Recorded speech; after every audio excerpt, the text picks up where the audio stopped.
Okay, I think we'll make a start. There might be some people who are filtering in slowly.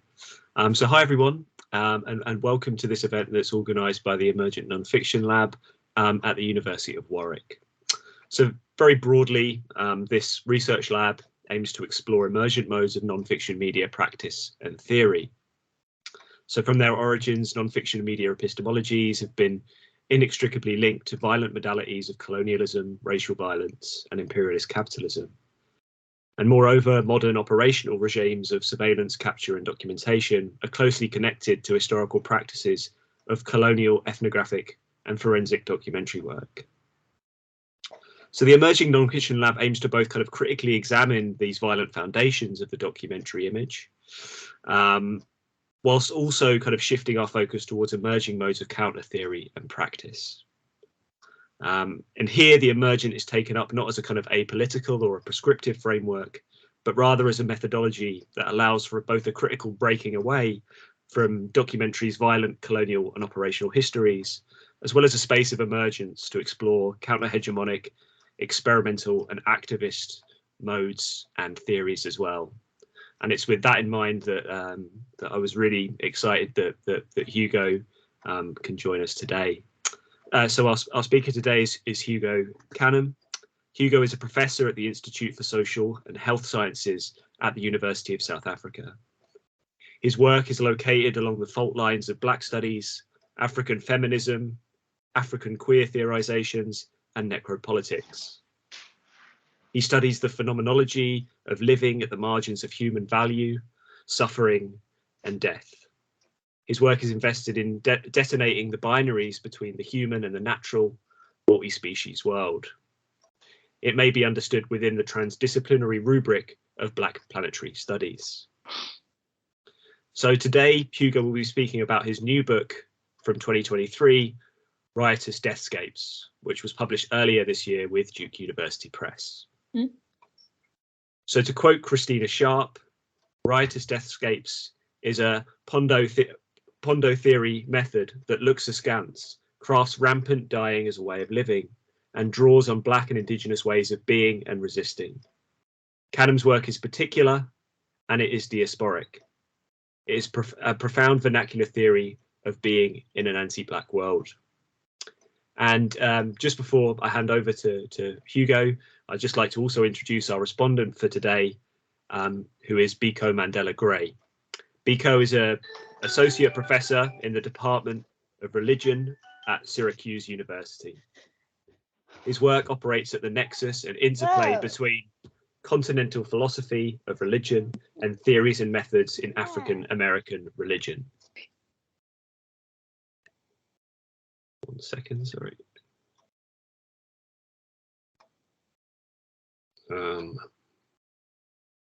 So his research is primarily on the connection between race, subjectivity, religion, and embodiment, exploring how these four categories play on one another in the concrete space of human experience. He's also interested in the religious implications of social justice movements. He's currently working on a book project that explores how contemporary racial justice movements like Black Lives Matter demonstrate new ways of theorizing the connection between embodiment, religion, and subjectivity. So to begin, I'd like to hand over to Hugo, and then after he gives us kind of a brief overview or introduction to the book, then I'll hand over to Biko for a response, and then we'll kind of get into more of a dialogue and a conversation, and allow others from the room to ask questions as well. So Hugo, it's with great pleasure that I welcome you here and hand over to you now. Thank you. Thank you very much, Patrick. I appreciate that introduction, and thank you to everybody for coming to the discussion. I look forward to the engagement. So it's not a good idea to start like this with the stammer, but let me do that again more formally. So thank you, Patrick, for the generous invitation to discuss the book with the Warwick Emergent Nonfiction Lab. Thank you to colleagues for coming on a Friday afternoon, at least for those of us that are on the continent in Africa and Europe. And I see people like Corin Squire, Linda Smith.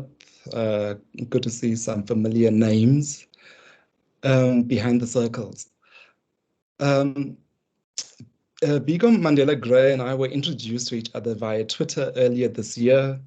Kiguru Macharia, a Nairobi-based Kenyan writer that writes about diasporic frottage, irritation and suture, and so much more, had recently read both our books and saw them as engaged in a conversation, a diasporic conversation on Black death and care.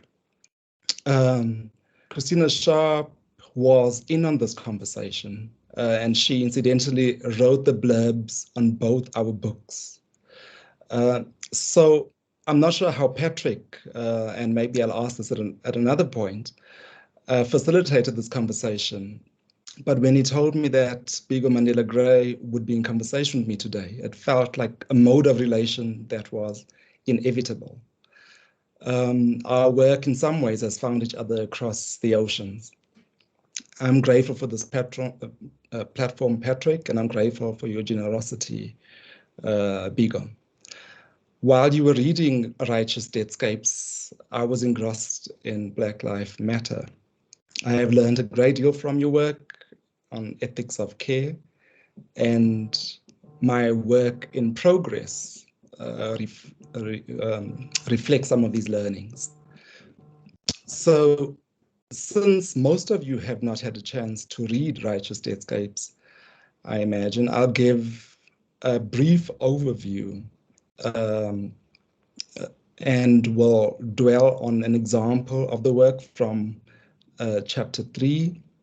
The work is grounded in place, just to locate it, along the coastal space in the northernmost parts of the Eastern Cape.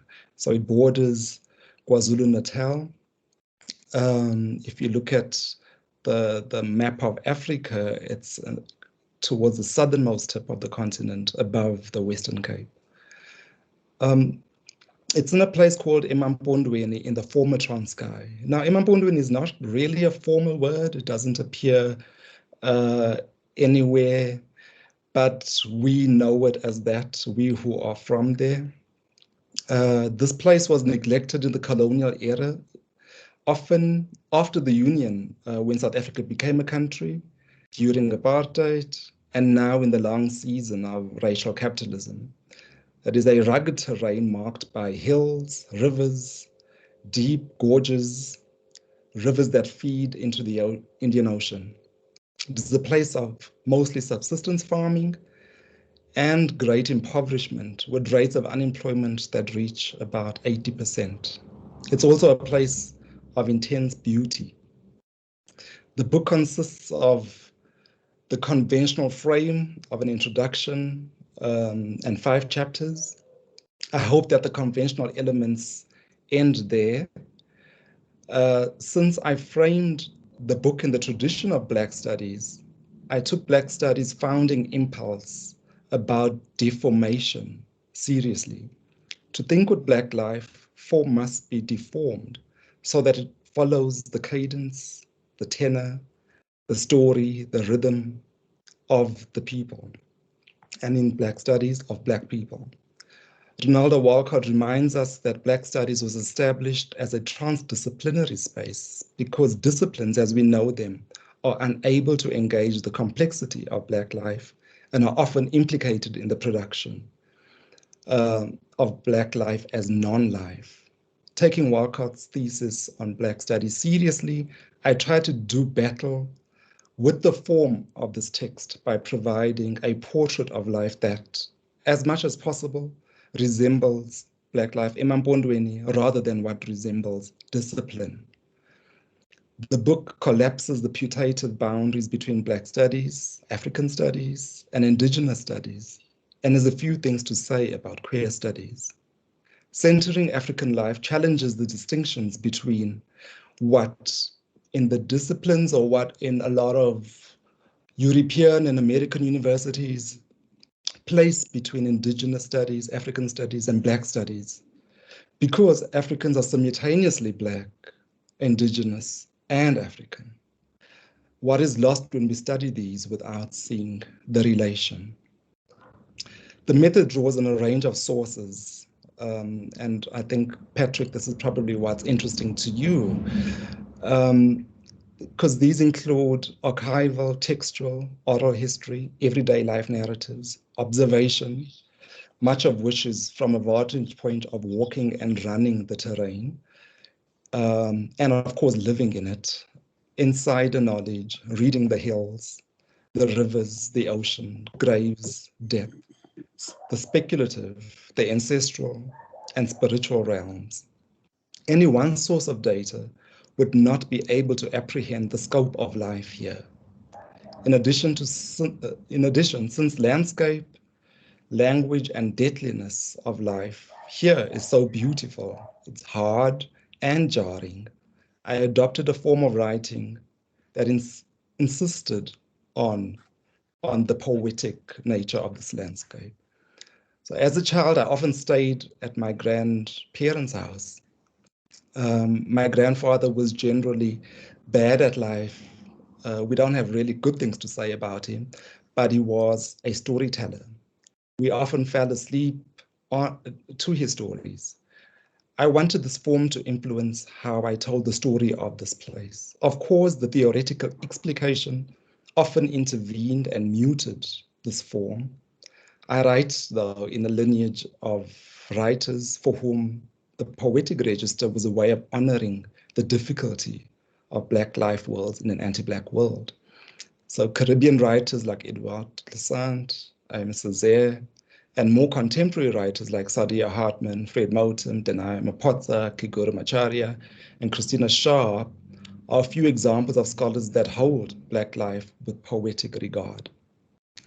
So in a scholarly text like this one, I was caught in the challenge of writing with a scholarly community, and I hope with a generosity in the citational practice, but also in relation to theory, in relation to story, in relation to lyric.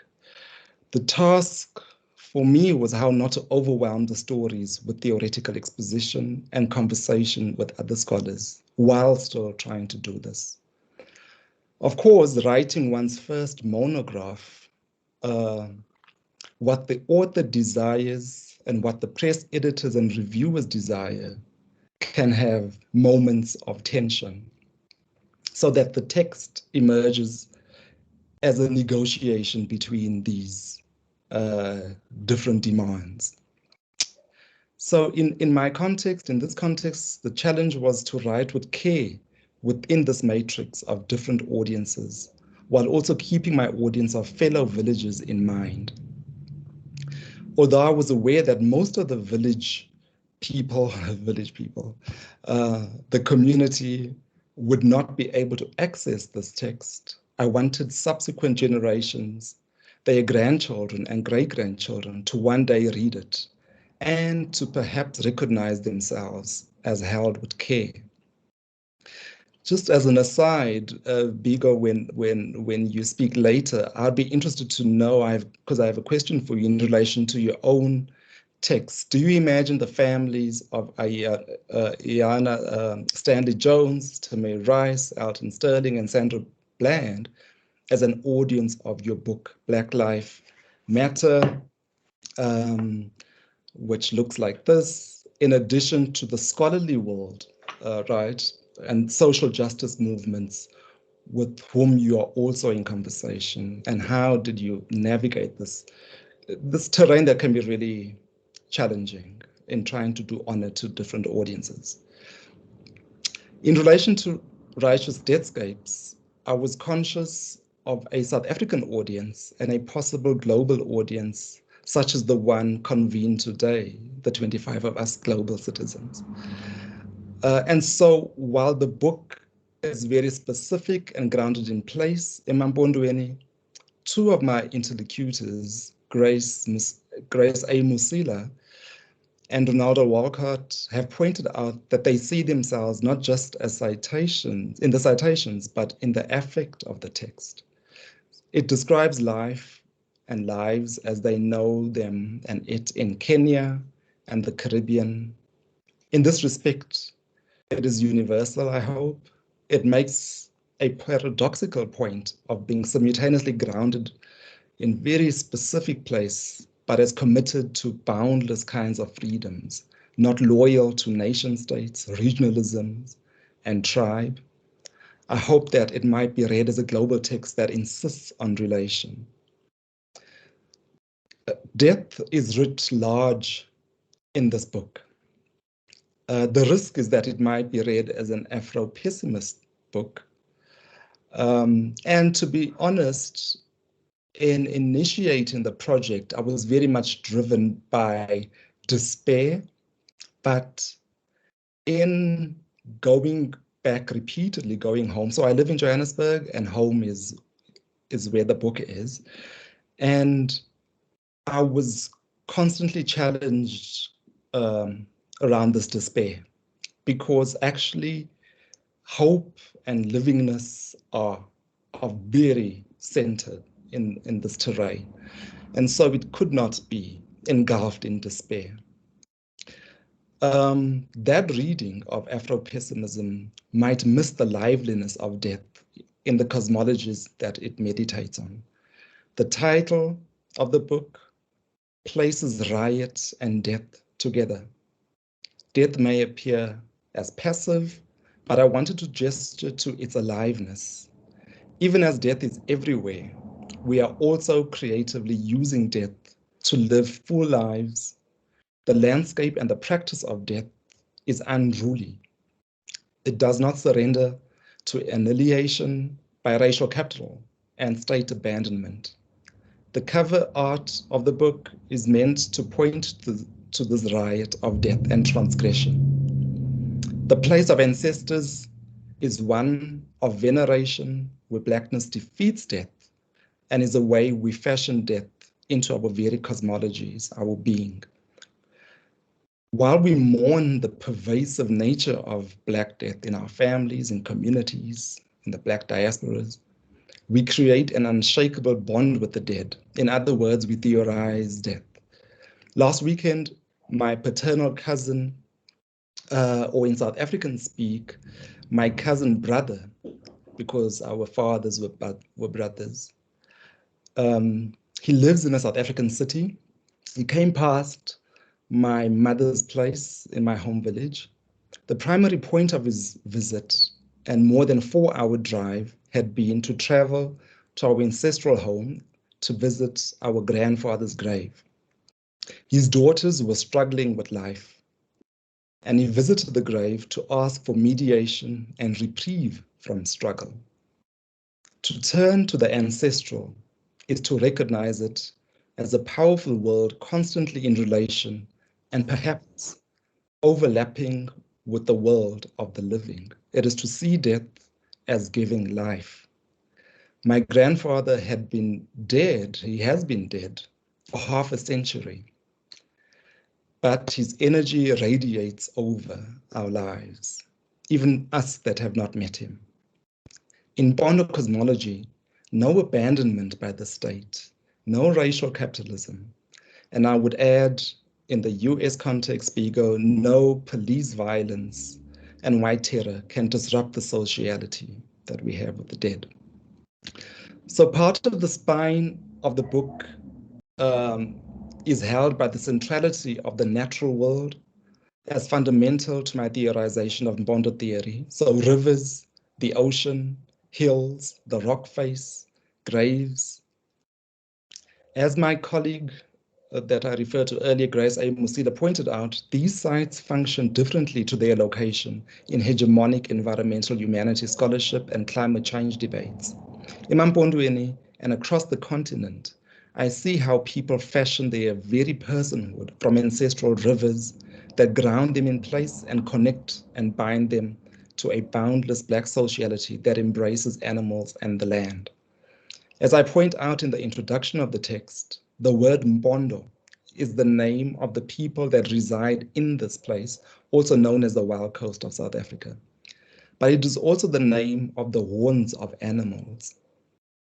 The suture of the animal, landscape, and personhood refuses colonial environmentalism that places people in competition with animals, both on Sylvia Wynter's train of being, and in how Africans are moved off ancestral land to make way for large nature reserves so that tourists can come on safari. So instead of pushing against scripts that animalize Black people, I lean into the potentialities of these. I don't surrender the ground that I know we inhabit. In my early 20s, after a violent trauma threatened to overwhelm my family, my uncle, or Utadomdala, which is the eldest father, advised that we call a traditional healer to fortify us from violence. I refer to this, I think, in chapter 2 of the text obliquely. The healer made incisions in my forearms, my neck, my head, and ankles before inserting plant and animal-based herbs and ointments in the incisions. I like to think that my blood courses with ancestral rivers that nourish the plants, herbs, and animals. When I encounter the difficulties in life, I find that my fingers unconsciously rub the raised flesh of my protective scars. I tell the story to insist on collapsing the colonial hierarchies and boundaries between the putatively human and the natural world. In place of hierarchy, I insert what I hope is care and relation. In Kuguri Macharya's terms, I provide a suture. The last point I want to focus on is the place of the spiritual. Since Biko writes on religion, I feel like my terms lack precision, but I want to venture to the space. Biko writes, and I will quote, "Spiritual is a tricky term. It often conjures up new religious movements and dialectical philosophies. Hegel used it to turn consciousness into a logical problem. But there are other appropriations of spirit. Audre Lorde gave us one, Ashton Crowley gave us another. They resonate with one another. They are about sharing. For Lorde, it was sharing feelings. For Crowley, it is sharing of breath."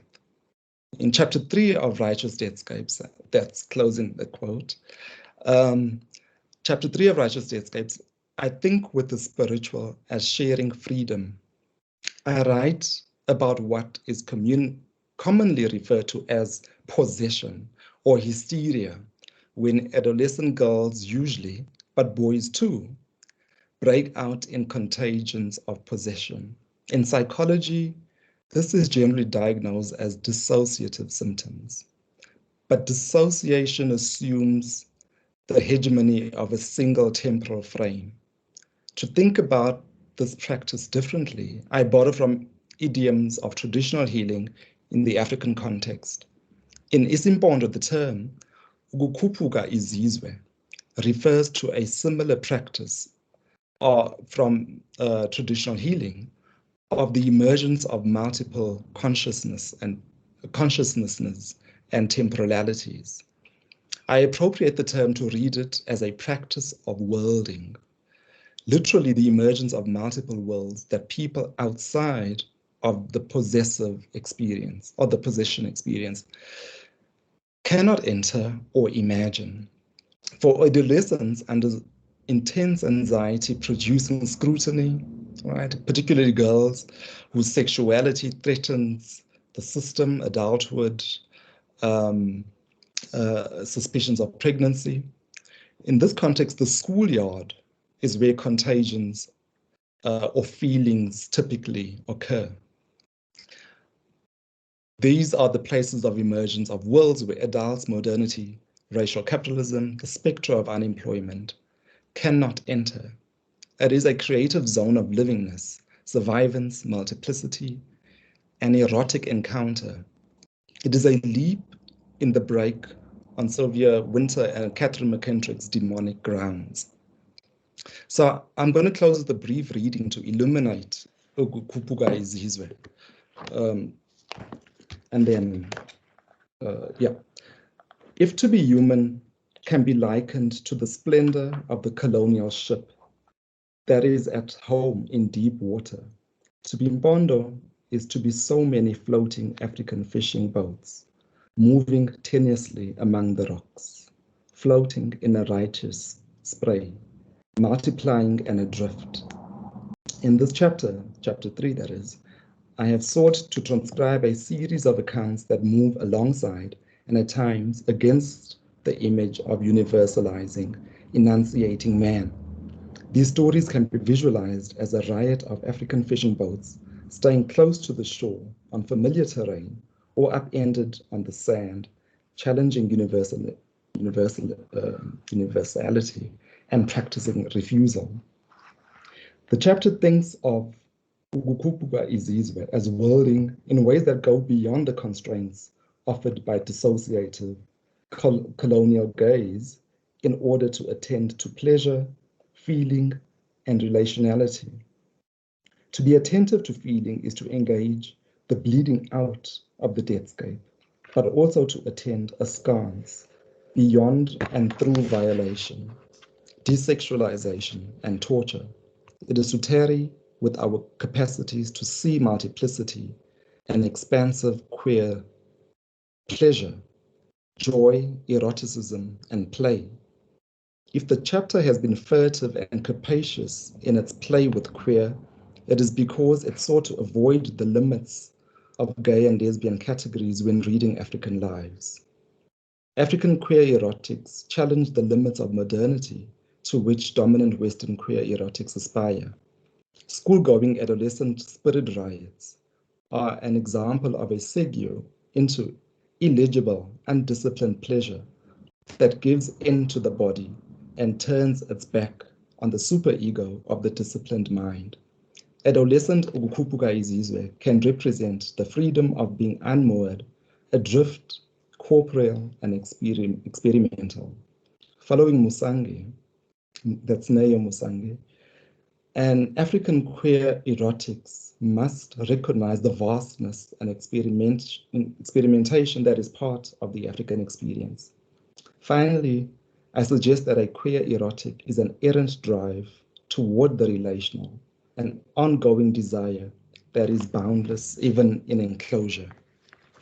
Thank you. Thanks so much, Hugo. Yeah, Biko, please, I'll hand over to you. Okay.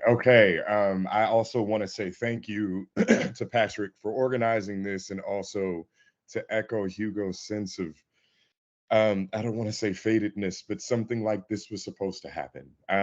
There is something about this text that, yeah, I still, and actually I'll just read what I wrote because it'll be easier to do it that way. And we'll come back to a couple of questions because I was about to riff, and I think it's better if I just stick with what I put on the page. So this won't be long, but this is sort of a, and it will be rambly a little bit, but it is a reflection that sort of comes from my stewing and sitting with this text. Riotous Deathscapes does not lend itself to academic cliches. You do not read this text and say, I learned a lot, or this is generative. For even though both of these things are true, the text is generative. And to be clear, I learned more than I could have ever imagined. Riotous Deathscapes is more than what these cliches can convey. Because for me, this text constituted a challenge and a scandal. I was exposed. The limitations of my perspective were laid bare. With the turn of each page, I was reminded that my work in Black studies was still too myopic. I worked with Western theorists, many of whom are cited in this text, but who do different work for this text. And so my perspective was and remains colored by the transatlantic slave trade. Before reading this text, my conception of Blackness was mired in the history of the slave, caught up in the narrative, however mythical or historical it may be, that Blackness found its expression in and through the transmutation into Blackness from these ethnic identities on the western coast of Africa into Blackness that Stephanie Smallwood, Michael Gomez, and others have noted. But there are other blacknesses, Hugo reminds us, different histories, different approaches, approaches that broaden our perspective, cause us to look askance, and press us to ask different questions. My knee-jerk response to this book was to underscore the differences between Mpondo theory and theoretical resources that I'd been gifted or given. And you all forgive me, I'm still learning how to articulate these terms. So if I say something wrong, please correct me, Hugo, just to be honest. Okay, so my knee-jerk response to this book was to underscore the differences between Mpondo theory and the theoretical resources I'd been gifted or given. Quote, by attending from here, unquote, Canham tells us, we tarry, quote, we tarry in an untypical location that is not forged in the transatlantic slave trade. This way of attending is not a counter gaze. Rather, it is a way of looking that enlarges and decenters Black studies from overdetermined ways of knowing, unquote. This quotation initially feels like a distancing. It feels like a distinction. And though that distinction is there and it is necessary, this quotation is also, like the rest of the book, an invitation to enlarge, to decenter, to look askance, to perceive askance, ukwekumkanya, to smell and feel from within a different register, to shade one's eyes to see differently, and therefore to ask different questions. I could not help but read ukwekumkanya as having resonances with sitting with, a method I developed in a text I recently wrote. Black Lives Matter is the one I'm thinking of. For both of these approaches are ways of attending with care to those who have been uncared for. They are ways not simply of looking, but of attending to, of refusing to be distracted, of focusing one's posture so that other things might be perceived. And here there's a beautiful quote, and I couldn't find it. I was looking for it because I wanted to add it as I was listening, but there's a moment, I believe it's in chapter 2, where you tell us about these stories of loss and that this is why you wrote this book, is to bring those stories of loss up so that we can have them. And I hear that in this text. You'll notice that I use the word perceived instead of seen. For although Nkwekumkanya is a way of seeing, it is more than this. It is a mode of perception, which includes more than the ocular-centric and rational gaze of Western colonial frameworks. Nkwekumkanya asks us to feel within our bodies the queer movement of waters, the deep time of the mountains, the whispers and presence of the ancestors. This isn't traditional phenomenology. It is something else. And that something else is crucial, for it is indeterminate, opaque. There is something about this text that I cannot put my finger on, and that is intentional. For Nkwekumkanya is about a mode of relation that resists readers' mastery of the theory, quote unquote. We cannot put our fingers on it, for it will not sit still. It is a theory method that is grounded but baseless. It is placed, but that place contains multitudes. So instead of trying to master this text, I will only offer a few reflections, a few thoughts that arose as I sat with it. In the first one, it's why I felt like you were anticipating some of the things that I was going to say, Hugo.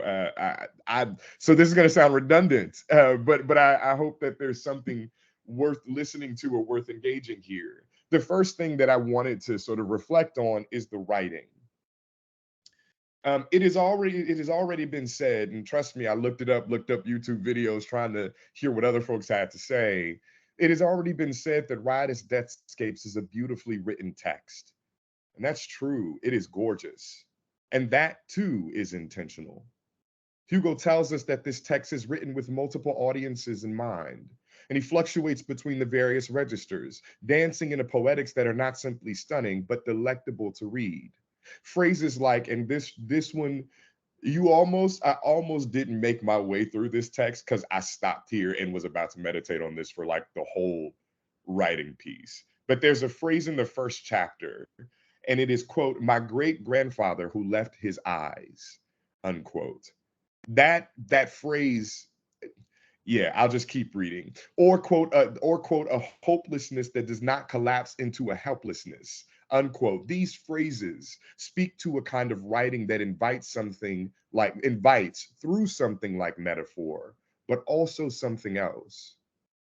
Or a passage like this on mourning, a passage that is critique, but also poetry. And here Hugo is critiquing the use of melancholia and turning to mourning. Quote, this capacity to remain in mourning points us to a queer temporality, to be out of time with modernity, but to embrace stuckness because the alternative is vanquishment. To live outside of settler time is to fall out of melancolia's suffocating affects and to embrace a more feral form of mourning, a fanged defensive mourning. Fanged defensive mourning. Yes. Again, I cannot put my finger on it. Again, although I cannot put my finger on it, I know that mourning. I live it. I write it. I think it. And I think in it. But I also recognize its opacity, the limits of my own understanding. So I remain in an open posture, thankful for the gift of resonance and refusing to take more than to take more. In other words, to try and master this. The writing here is beautiful, but that beauty does work, crucial work. That beauty is, as Christina Sharp might say, a method. It is more than aesthetic pleasure, for it attunes us to the complexity, the queer complexity of the lives of the people in Mpondoland, of Hugo's co-protagonists. And that leads me to my next observation, which is about method. And I was trying to, as I was reading this text, this term co-protagonist kept coming up. And in the introduction, there was this articulation of crafting a story, of painting a picture. And so you stray away from the typical language of ethnography. And so that's what really like stuck out for me. Do not call this ethnography, because it isn't. There are accounts, there are stories, and Hugo is in conversation with multiple people, past, present, and future. But they are not his subjects. They are not data. They are, in his language, co-protagonists. They tell the stories with him. They are here with us as we read this text. Across time and space, we might call this text, Riotous Deathscapes, a story. Hugo does, after all. But do not call it ethnography. It is something more careful and care-filled than that. Or maybe we should just call it what Hugo does. And I hope I'm pronouncing this word correctly, because I've said it a few times, ukwekumkanya, a term that is not easily defined, but feels right when you think about it. It is through this way of perceiving, and what I might call a paraphenomenological disposition, that past, present, and future are filtered through each other. It is where the ocean and the mountains meet the ancestors and people who know them well and live and die with them. Ukwekumkanya attunes our senses to ways people craft, quote, rampant dying as a way of living, unquote. But it does so through a complicated notion of time, cylindrical epiphenomenal temporality.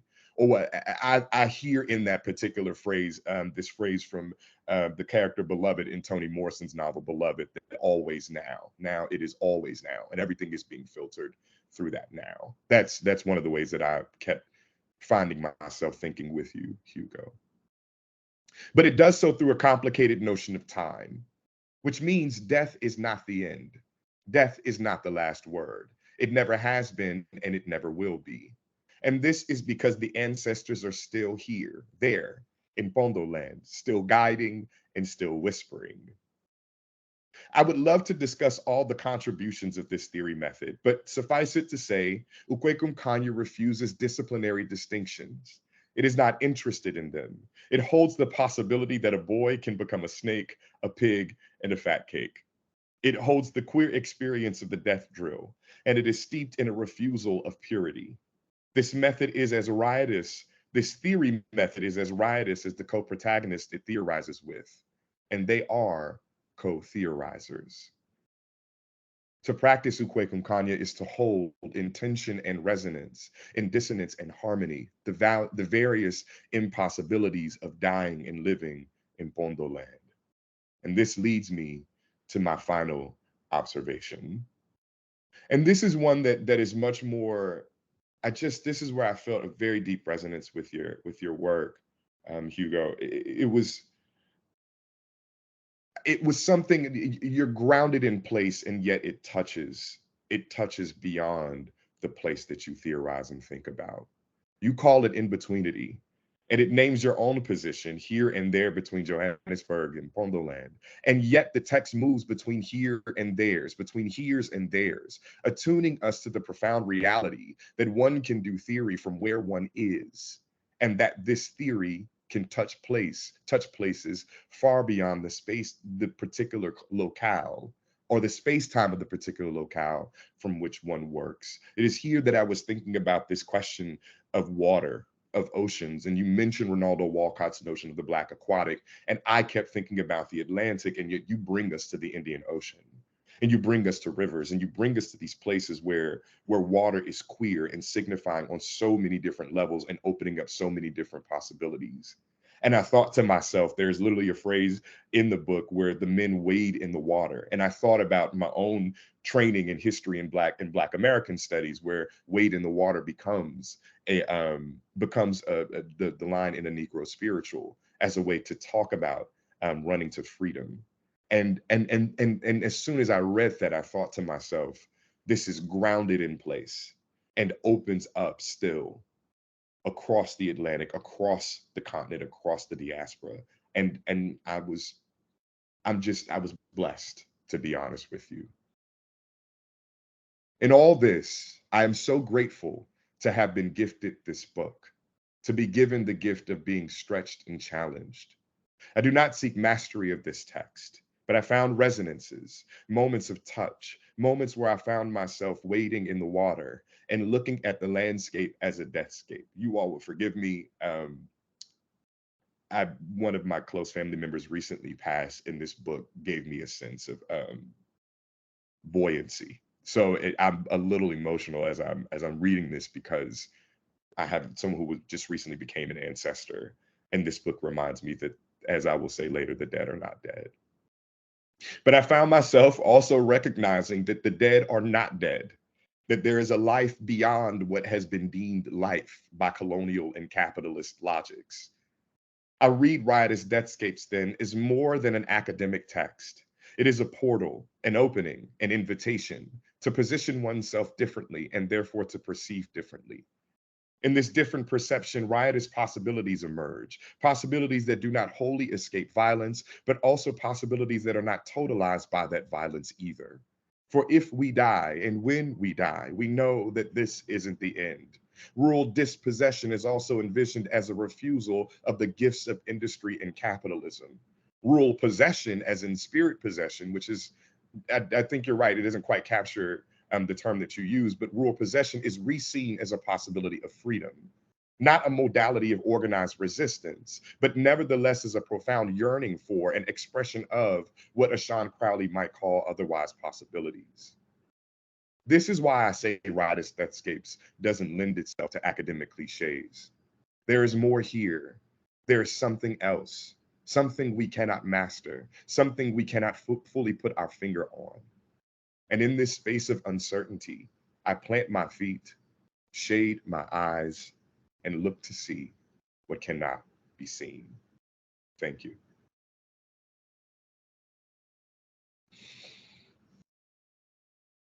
Thanks, Biko. Thanks so much. That was a really beautiful response. Yeah, Hugo, I don't know if you want to respond to the response, but please feel free. Thank you very much, Biko. That was so generative and beautiful to listen to.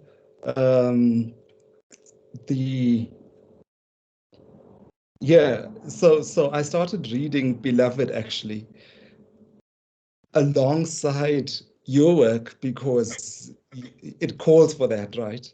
I hadn't read Beloved since the early, the 90s, and I couldn't quite get it. too difficult for me. I was young and not quite ready. But now I feel like belated, like I should have done it already. And the stuff, what you're saying, it is always now, right? That Toni Morrison points to is absolutely right. It's absolutely it.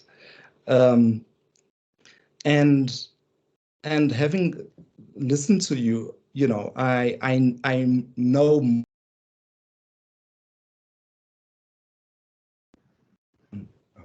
kind of. Wait, you came out for 1 second. I missed it. Go ahead. Say it one more time. Sorry, I missed you. So I think I know now more than I did then, earlier in the year, why Kiguro, said that our work is in relation. So when you talk about wade in the water, of course, even as I wrote that line, right, I'm very aware of the spiritual. So there's this thing about these diasporic connections and I think global Black culture, US culture in particular, but these resonances that are deeper than what is packaged in kind of consumerist thing, but at the level of feeling, right, erotic affect, that is quite important. And of course, this is not ethnography, in part because I would fail at that. I'm not an anthropologist, and I consciously, if there's one thing I was conscious of, is dismissing the psychological register, because that's my actual training, and what psychology is able to imagine about the place where I'm from, the place I'm writing about, would always fail because of its limited categories of recognition. Yeah. Right? Yeah. It has very particular categories of recognition. They standardized in the diagnostic manuals that are written and called the American by the American Psychological Association, and therefore a global, but totally miss large parts of the world, and the possibility of violence, which is too much when one is dealing with what my friend Grace Musila calls like really fragile ecologies, not because they're fragile in that sense, but they're fragile in a world that wants legibility, that can't deal with opacity, and that treads on things and appropriates things. So how do you attend to, with care, to fragile ecologies and in places of abandonment? And kind of that's the wrestling that I was engaged in, and the method, the righteousness of it, and what you're referencing around this inability to grasp, like in one hand, what Mpondo theory is, what Ukwagunkanya is. In part, it evades me, right? Not in part, it evades me, even as I try to assemble it, to think through the space. And often when I'm called to, I can't explain it, which makes me sound like I don't know the work, but that's partly true too, and it's a position I'm quite happy to sit with, because knowing it would presume knowing this place with all its complexities, which are frankly unknowable and refuse knowability in the terms that we set. So with that, I mean, to like truly thank you for the pulling out these threads and giving new terms and thinking about them from your context, but also holding the affective work of the work, right? That you provide. So I'm grateful for this conversation. I will. Can I? So thank you. I was incredibly nervous writing about a book this beautifully complex. There's just no way around it. And yet, as I said, I saw resonances, and I wanted to two things I wanted to ask you about. So I'll ask the questions, and you can figure out how you can pick which one you want to deal with. One, and maybe we can go back and forth about this. I don't know how much time we have. I felt the tension in your writing between an academic register and a register of the folks that you, and I felt that tension acutely because it was also my experience writing Black Lives Matter, right? That there is this academic thirst for something like contributions and interventions, and that's the language that I would use for, like, well, where is the thing, the sort of, and one of the things I noticed is that it's not until like page like 23 or 24 in the introduction that you actually use the word argument. Before that, it is craft, paint, tell story, right? That you're even refusing the language of argumentation as long as you can until it becomes absolutely necessary to sort of draft that term into the, and so part of, I just wanted to just register that with you, that I felt that acute tension in writing Black Lives Matter, trying to like write in relation to, yes, my training as a philosopher, my training in African-American religion, my training in Black studies, so on and so forth, but also thinking about these folks who I was engaged with. And can I write a text that, even if they can't fully understand it, can I write a text that they can appreciate? And to just sort of just finish this particular point, I actually did send the text to the families of the folks, or try to, when we had addresses that were available. And Sandra Bland's sister, it was actually very personal for me in this particular situation. And then we're going to stop talking about me because it's about you. So I want to do that, but you asked the question, so I just want to address it. Yeah, Sandra Bland's sister, she read it and said that, yeah, she loved it. And I was appreciative of that, because it was meant as a love letter to these families and to these folks. So that's what I would say in the first part. The second piece, I don't know if the third chapter is your favorite chapter, but it is mine. And it is in large part because this chapter is about, as you articulated, I like the word worlding better. But it is about spirits and spirit possession. And I absolutely love, and I just want to hear more about your refusal to use the term religion often, because I thought it was an incredible move to refuse the term religion, right? Like, to refuse to call what is happening in these classrooms, right? What is happening in in this young boy who is, shape shifting, to refuse to call what is happening to, like, in these folks and to these folks as they are running to water, as they are, as we're thinking about the sea as holding both the devil and the possibility of redemption. You refuse the term religion. And I thought it was a profound move. And I just wanted to hear more about that. Why refuse that term? Because I think it's a wonderful move, but I don't want to like superimpose like why you decided not to use it type of thing. So I would just love to hear more about that. Yeah. Sure, thank you. So the question of audience, right, is a super difficult one and important one, because I think you go to the nub of it, right? That I did do battle with my editor, and I'm now quickly skimming through if they are here.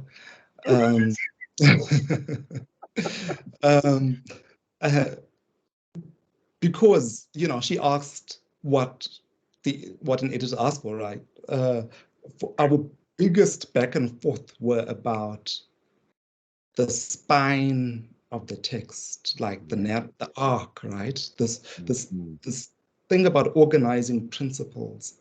Yes. that gave the book its form. Of course, I thought it had a form, and the form was partly this kind of refusal, and to follow the tenor, right, of village life, because it's also a practice of remarkable refusal. So very often in the insider knowledges of between different groups. So the Mpondo people are typically known as one of the most uneducated in that part of the world. And the Xhosa, our neighbors and our big brothers, as the historically most educated, the earliest, where the missionaries arrived first. So the Mpondo people are often described as disobedient is the wrong word, stubborn is the word, because there's a way of turning away. That is, turning away from a person who you don't want to listen to, and just doing your thing, right? Even when that person is in a position of great authority and education, and there's a logic and to all of that. And so that's the kind of spine I was appealing to. But clearly, legibility, right, when you put your work out, is important so that it's legible to a great number of different parts of the audience, great number of audiences. And that was a challenge. So one reviewer, and I'm hoping no one is a reviewer, but thank you very much. It's a lot of work. So one reviewer was like super insistent on that. The other one, bless them, was really generous and lovely. And it ended up being the other one too, like 3 reviewers after the other one didn't come back.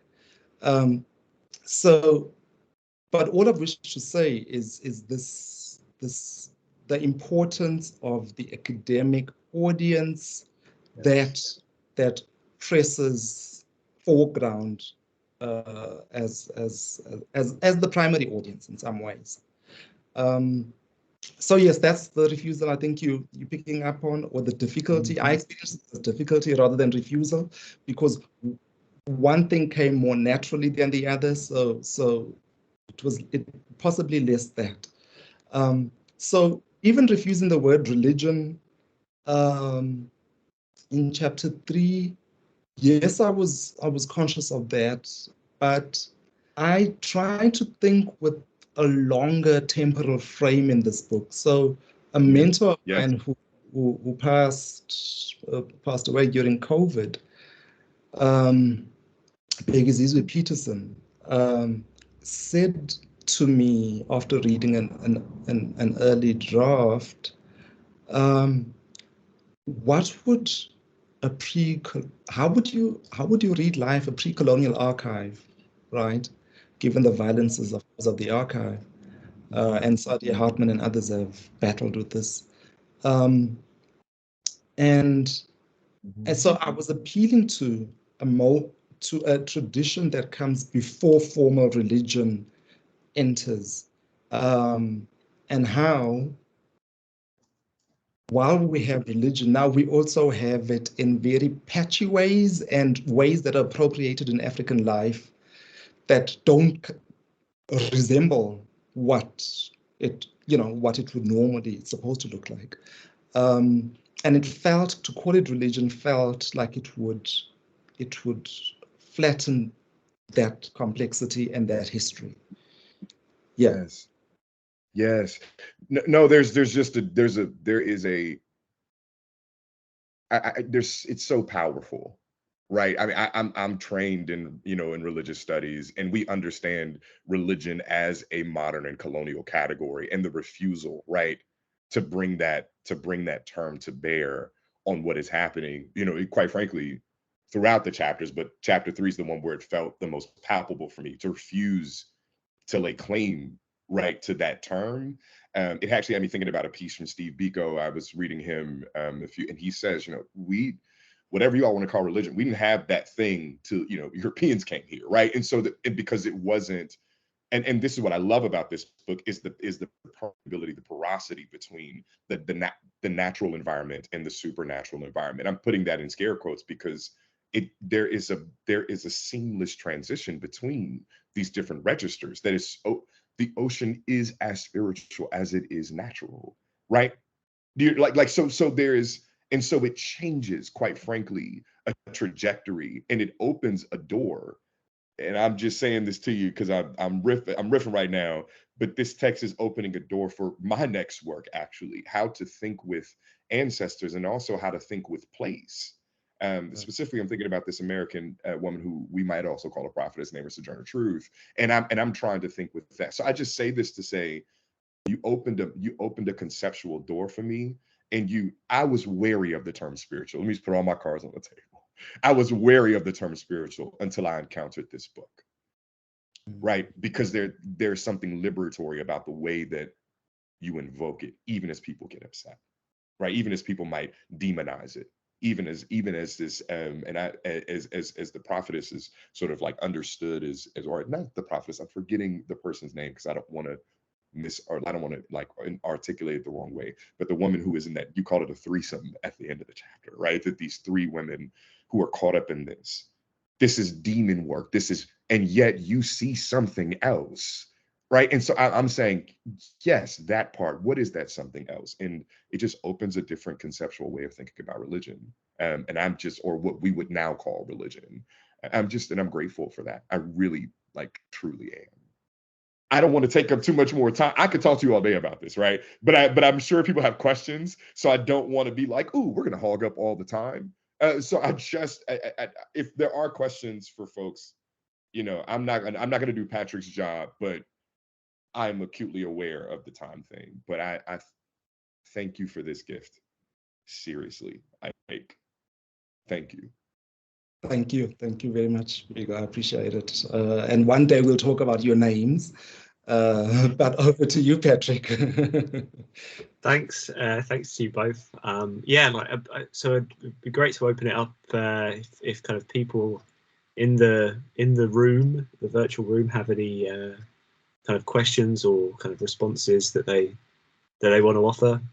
That would be great. I mean, perhaps whilst people are kind of thinking, I could offer something perhaps selfishly in terms of my kind of interest, and then I'll briefly do the question, then hand over to you, Rebecca. But I think in terms of this kind of the focus of this, the lab and also the reading group, which is kind of based around kind of visual media and these kind of media epistemologies, I guess, really interested in how you were kind of framing Mpondo theory, not only as a kind of multisensorial experience of life and the world that displaces imperial emphasis on the visual, but also as a kind of this emphasis on opacity as well, that refuses that kind of commensurability that you've been speaking about. And those refusals that you're speaking about, particularly the kind of the refusal of commensurability, also reminded me a lot of Tuck and Yang's notion of the ethic of incommensurability, where, and this is quoting Baldwin, if settler innocence is a kind of precondition for reconciliation, then Tuck and Yang's ethic of incommensurability is a deep refusal of reconciliation, a refusal of, quote, settler moves to innocence, and an acknowledgement that decolonization is accountable to indigenous sovereignty and futurity and owes nothing to settlers, end quote.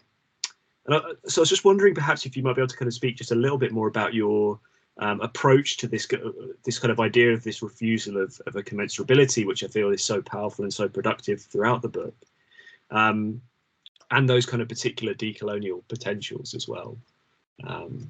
Just that this idea of that the kind of the refusal of commensurability seemed such a recurring theme throughout the book, I think.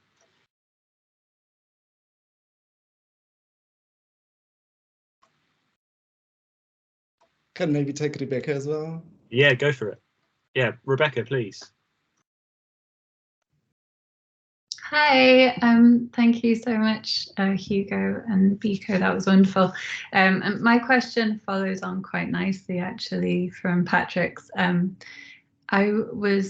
really excited to read the book, and I was really interested in your engagement, Hugo, with indigenous studies in dialogue with Black studies and African studies, and how I'm excited to read to see how you kind of navigate those different disciplines which don't often talk to each other or don't talk to each other enough.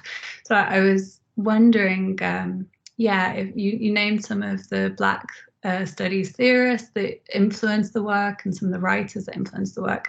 Were there any particular indigenous theorists or writers that you were reading or thinking about while you were writing this, either from the African continent or North America, perhaps?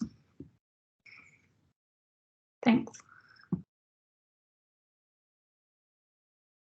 Sure, thank you. Patrick, my childhood learning disorder is emerging where the words make sense, but the complexity of the question evades me, and that's around refusing commensurability. So I'm going to, I'll return to it because it will come. And Rebecca, yes, thanks. So this indigenous studies, I think more Samson writes on Turtle Island, Canada, was a really important inspiration. Then Billy Ray Belcourt was particularly important because of how they're thinking about queer life kind of in the reserve, and tradition, because, you know, an important reminder that I think Kiguri Macharia gives us around how, in thinking about queer life, the temptation to romanticize either indigenous societies or African society as though they are not homophobic and that the homophobia does not run centuries deep, is an easy way out, and we need to think much more rigorously about that. There are others. Michael Marker, I think, writing in the kind of Australian context, or New Zealand, sorry. And on the continent, it's not Libanga, but they, yeah. So I do engage them. My bias clearly is towards more kind of Black studies because that's what I'm reading primarily. And of course, it's people like Sylvia Tamala who sit, if one is trying to locate them in a particular disciplinary space, it's really difficult, because even though she's thinking she's works in law, her work is everywhere. It's in environmental humanities and African feminism. It's doing really important foundational work that refuses this idea of discipline in how it's been demarcated. And particularly, so we have less resources on the continent, so we don't typically have Black studies. In fact, we don't have Black studies. We sometimes have African studies. We don't have indigenous studies generally. But so how do you think from this context with those bifurcations, right? Which in a conversation with Ronaldo Walcott the other day, he was saying in the US system, the buildings are even different where African studies is and Black studies, for example, and indigenous studies. They're imagined as worlds apart. So how do you write in ways that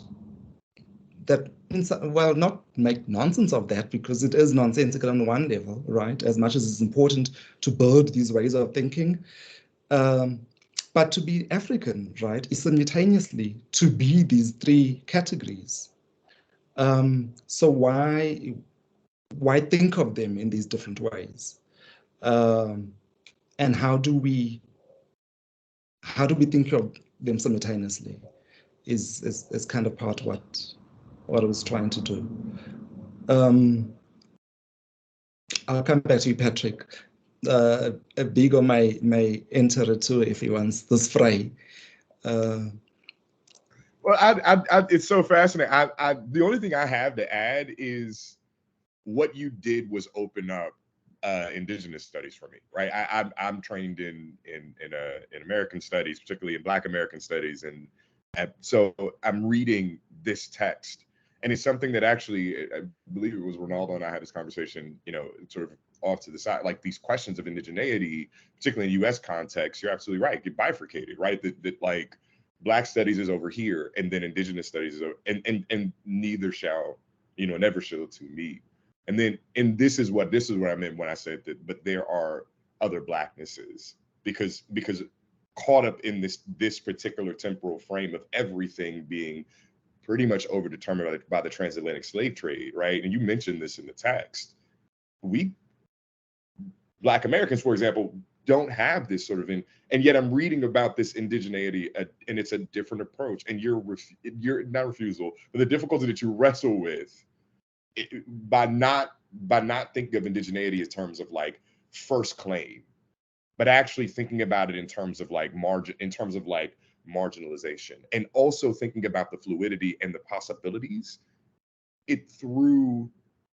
It opened up so much for me in terms of thinking about Blackness.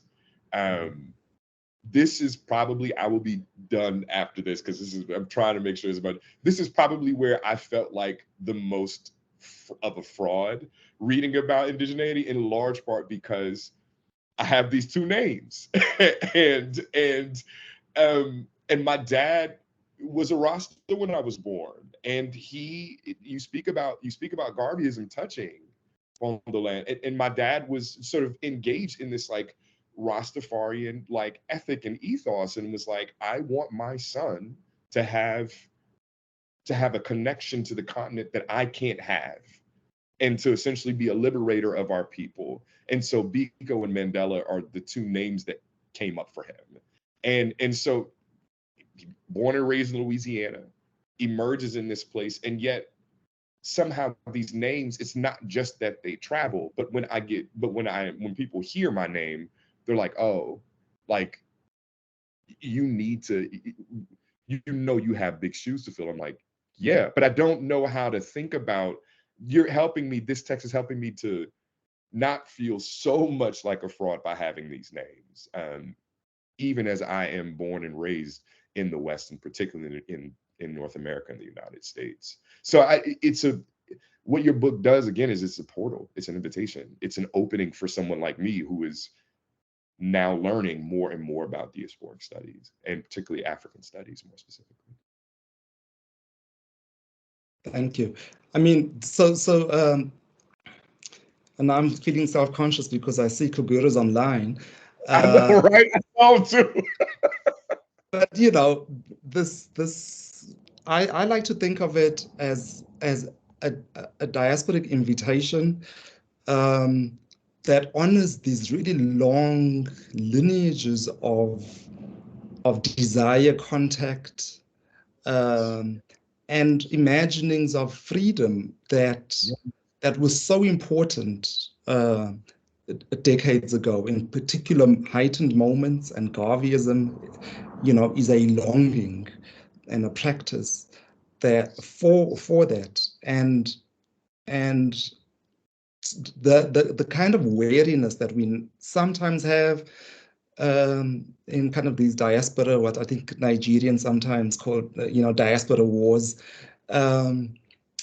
is, there's moments of that, and I think they're legitimate too, but for us not to lose sight of what the ancestral energies that have been put in to this knitting and suturing of in place, right?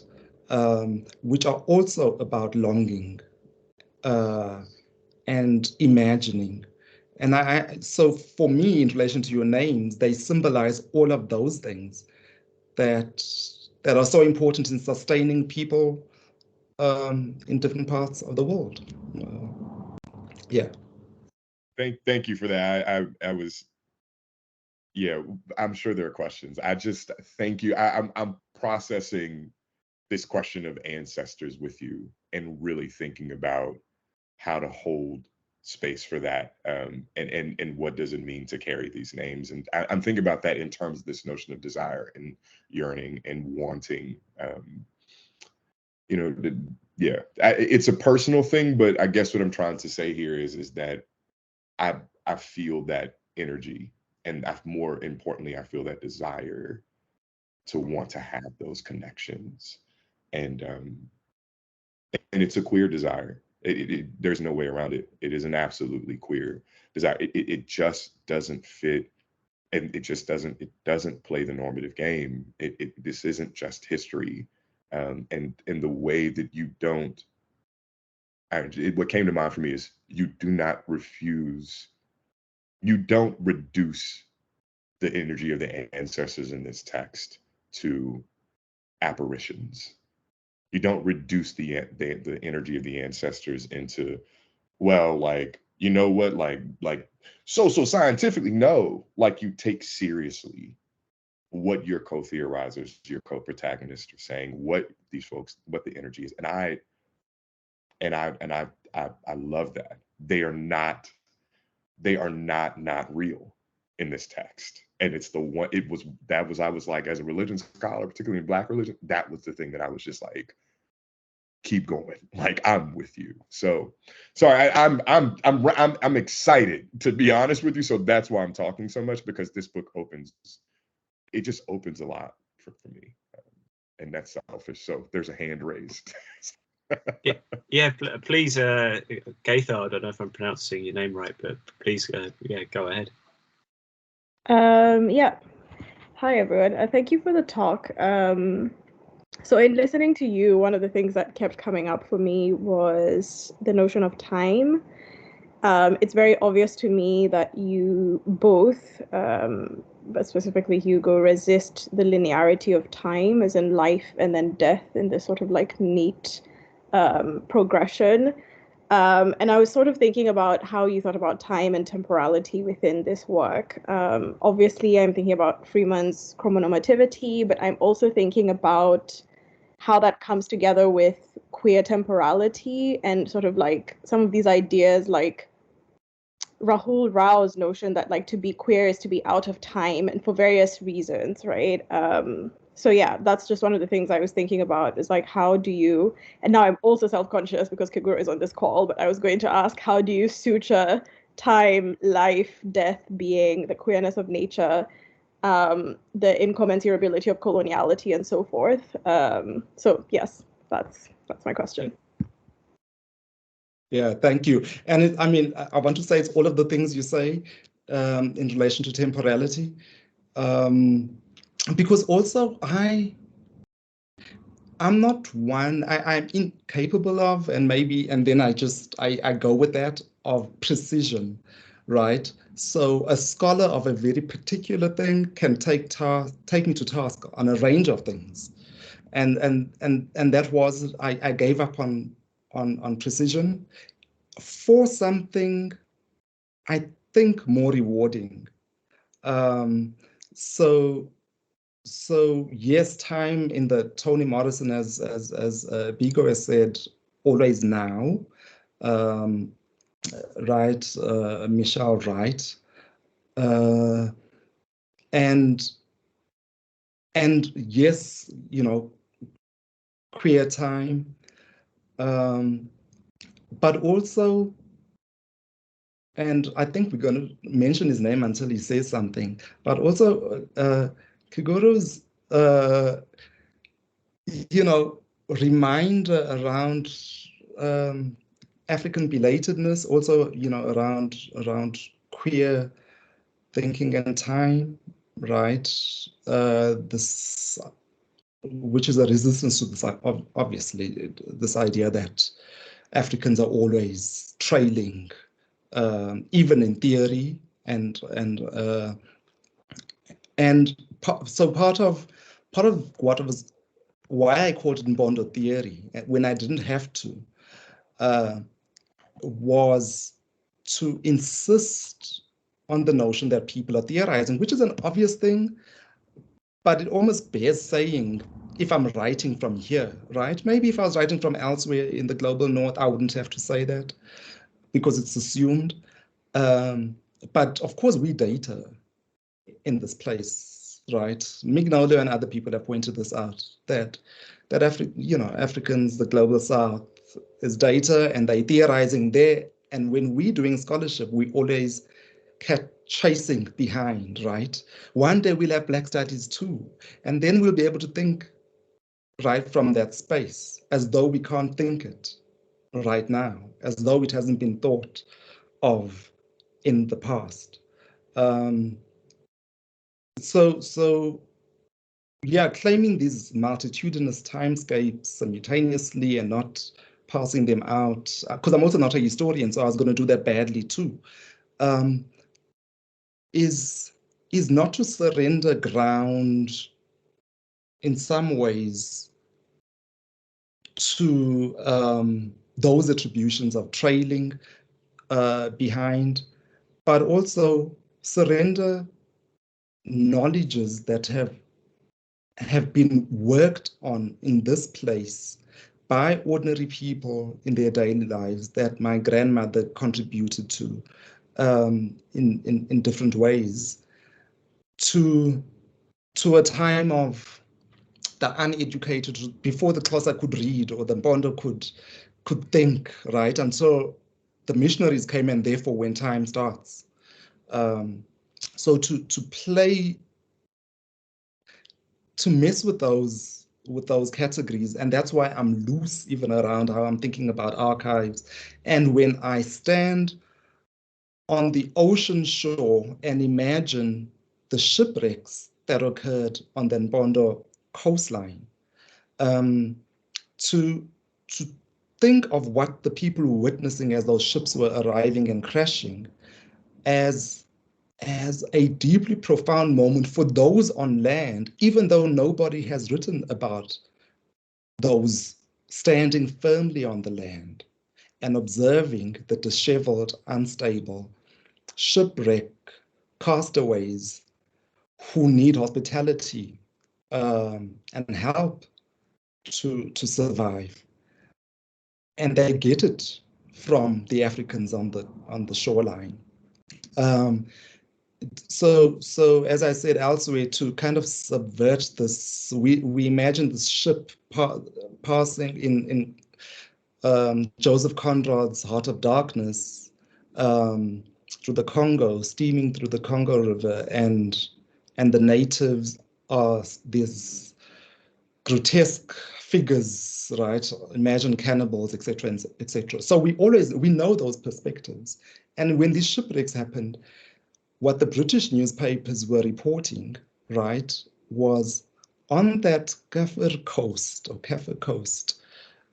which is a word I probably shouldn't be repeating, is a depth.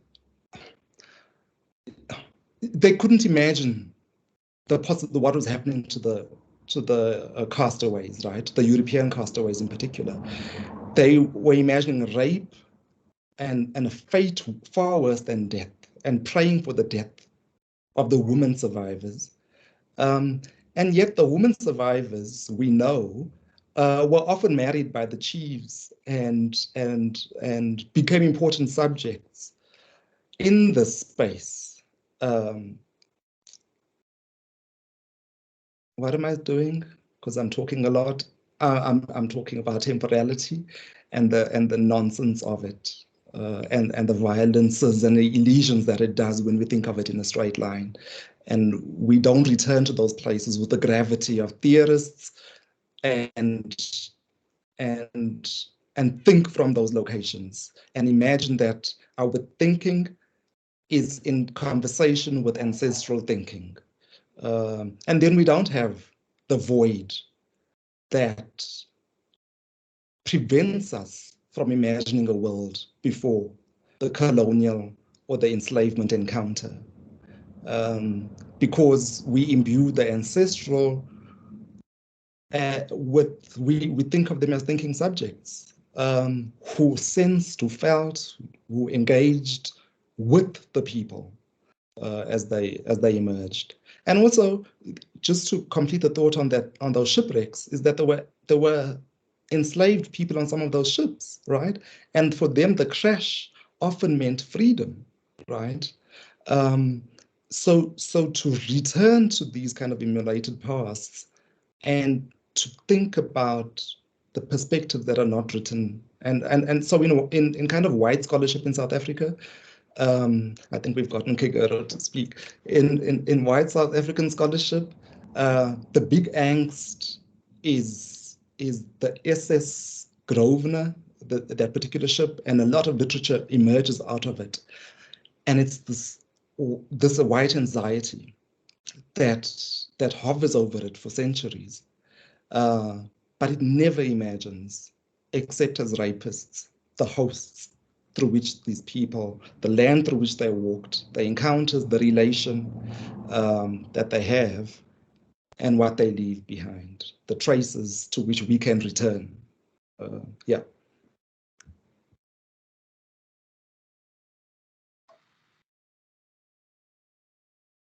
Guro, please go ahead.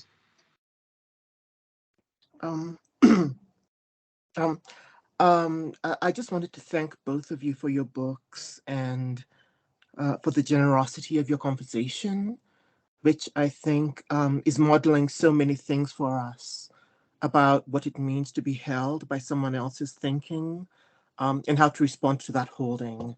And I feel very held by both of you, and I want to see more conversations with both of you all over the place. So thank you so very much, and thank you for your work.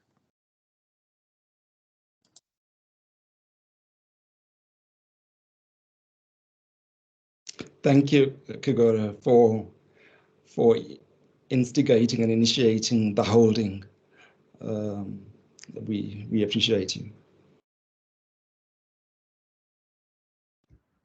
I'll only add that I feel held too, deeply. That's the only thing I feel incredibly held as well, and felt held as I was reading this text. And yeah, so thank you, Kegro, for doing this, and also, yeah, just thank you, and thank you, Hugo. Seriously, I needed this book, and I'll stop there. Yeah. Thanks to you both. I mean, unless perhaps maybe that's a kind of beautifully poignant moment to end this, unless there's sort of any some questions that burning questions that people want to bring in. But I just want to say thank you to both of you for such a generative and rich discussion. Yeah, thanks so much. Thank you. We appreciate the space, and to our loyal 24-25, appreciate you taking your Friday to be in conversation and thinking with us. And Biko, I think this is the beginning of a long conversation that we'll have. Appreciate your time. Patrick, much gratitude.